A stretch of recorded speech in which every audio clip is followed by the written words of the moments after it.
Hello everyone. Today I will show you how to add live wallpaper with Steam in Desktop. First, don't forget subs and like for more tips. Thanks. Now, you want to go to your Steam click, in Search and tap Wallpaper Live. Click in Second One.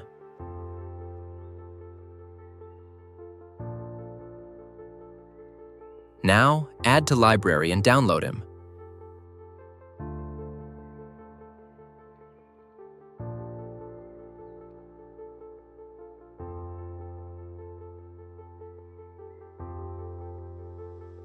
After the download, open the app, click Launch.